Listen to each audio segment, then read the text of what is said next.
everything that we can do to help reduce our impact on the earth makes a difference. This one we really are excited about, and I'm personally excited about, because it speaks to people in a different way than our usual messages, the recycle or die, compared to art, beauty. What is this thing that we just threw out?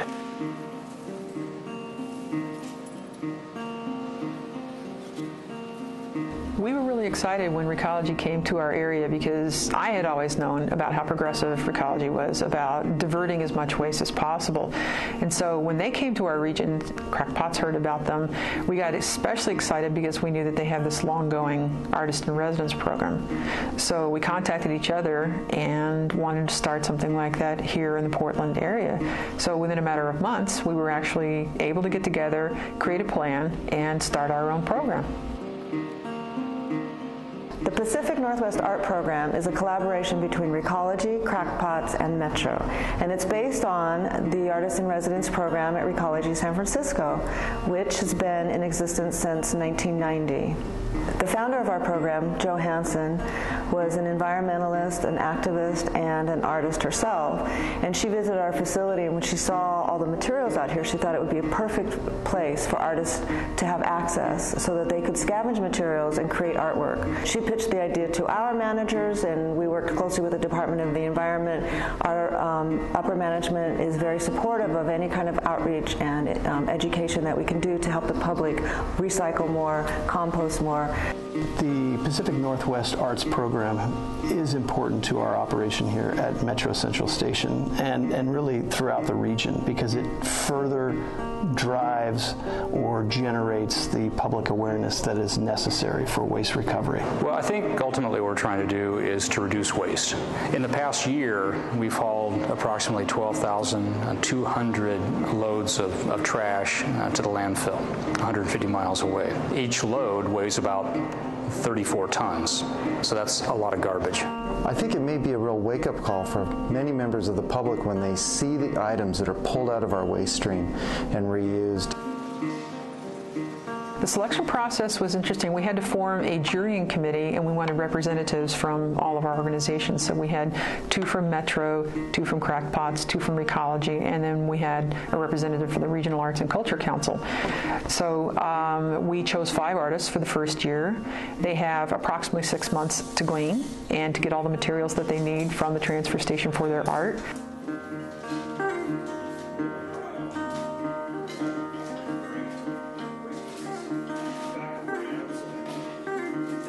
My name is Mike Surrey, and architectural and sculptural metalwork is what I've been focusing on for the last 18 years. Nice box of wood.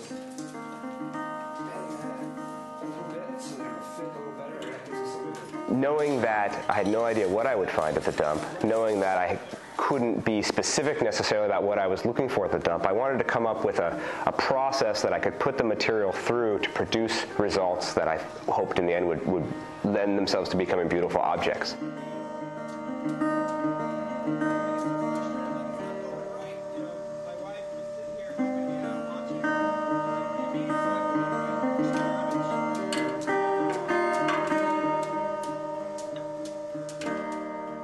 What I decided to do was build the crushing box. My goal was to see if I could compress these materials, this general assortment of various metals and plastics, and compress them into one new material, material that then I could manipulate into something. After I weave the materials in there and compress them down, we take the box apart, pull the block, which I'm calling the crush, out, and then originally my plan had been to carve and shape that into all sorts of different things. But then I realized after I made the first cut that the voids and the folds and the line work that was inside of it were beautiful enough. That was the gem inside the object. This is the first body of work that I've made where there really was an opportunity to make new finished artwork from these objects for them to extend further. And so the experiment with the prints was to take paint and lay them onto these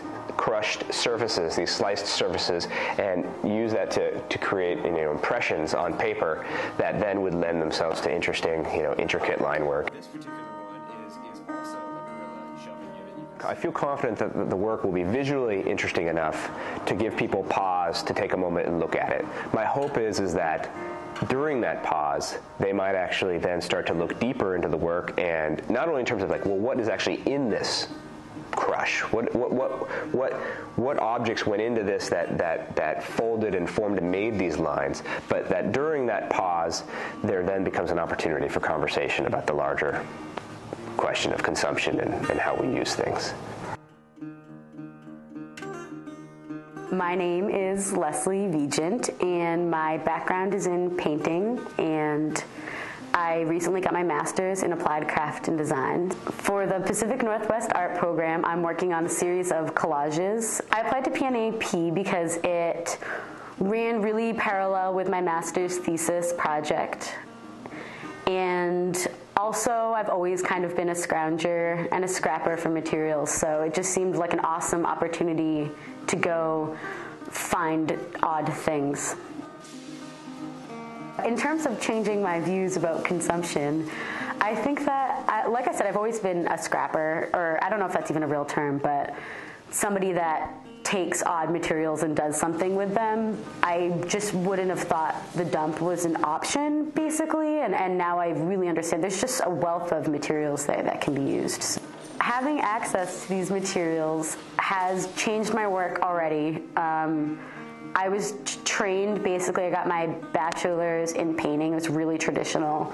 And then when I moved to Portland, I kind of loosened up a little bit and started using discarded goods, plastic bags, whatever I could get my hands on, basically. And then this project really took it to a different level. It really allowed me to experiment with materials in a different way, to value materials that are normally seen as useless.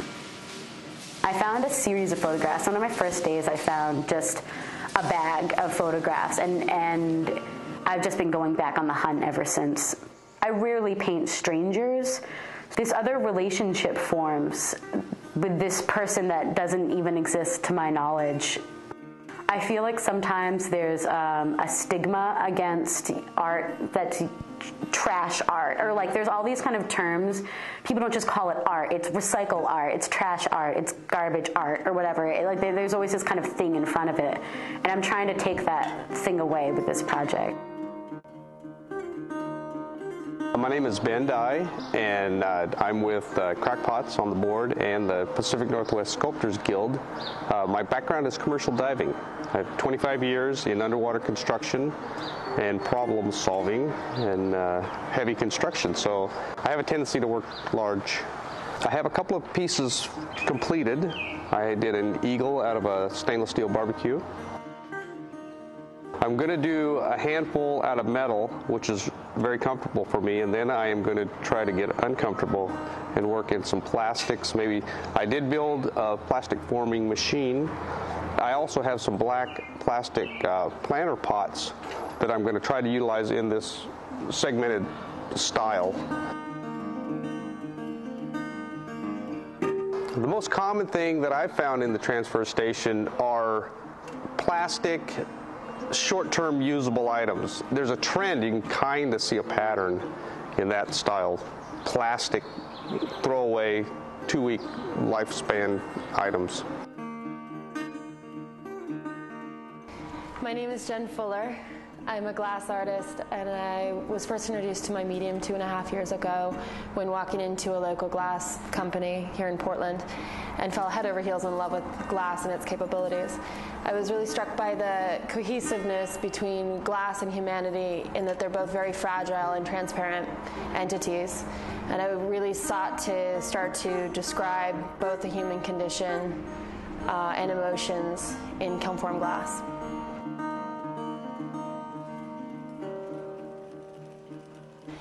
I came in thinking that access to glass in this program, I was going to be doing a lot of kiln form, using windows, fractured, tempered glass, and doing a lot of mold making and textural samples. When I got into the landfill, I started finding all these early 1900s images, and I was struck by the longevity of a life, and that in 2 generations, most people forget who their ancestors are. And so there's all these faces and emotions and sort of ghosts passing through the landfill at any given moment that become really meaningful to the person who finds it, even though it's a moment in time. And I started wanting to capture these images and create them in a way that was very ephemeral and very shadowy, and light them so that they were glowing, and so I could show this sort of emotional texture that I was experiencing watching people's entire lives pass before me. So I began researching UV and sublimation printing, and I had come from a background of cold working glass and started printing on glass and making these light boxes, and finding other materials like old bed frames to create their frames. The end product for me with the Pacific Northwest Arts Program is much more an emotional texture and less structural.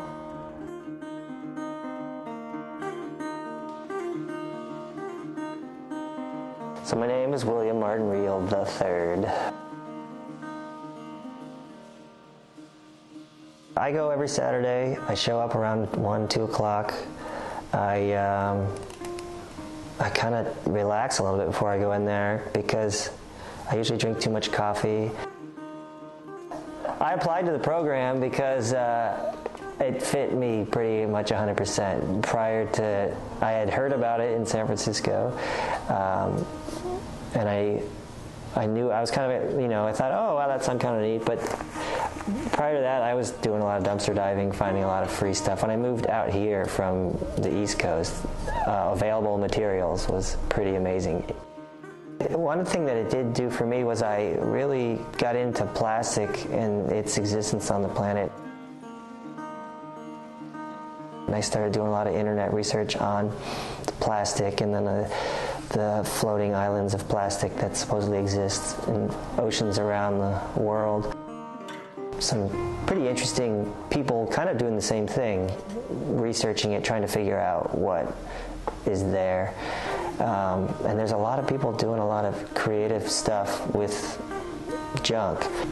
I think that my work will have a slight impact on people's view about garbage and recycling. There's a piece that I have up now in the mall that is entirely found objects from the transfer station. And it's a lot of toys, and people, I remember at the opening were saying, I can't believe that got thrown away. I can't believe that got thrown away. So what I heard a lot in the beginning with other artists, myself included, I can't believe people threw that away. I heard that, across the board. The working man's trash.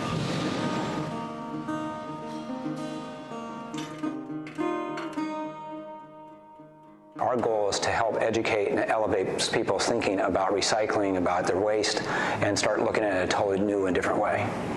It's another tool for us to reach out and underscore the importance of waste reduction and recycling, composting. We've joined forces, public, private, and nonprofit operations have joined forces to implement the program in an effort to increase public awareness. We're hoping that people will be attracted to it for its aesthetic, but then dig a little deeper, realize there's an issue, and then hopefully start a little conversation within the community about ways that we can consider the things that get thrown away as resources. I mean, these are things that are not done, and we think that they're done and we have to get rid of them. We have to see them as resources that need to be plowed back into the cycle in order to make new things.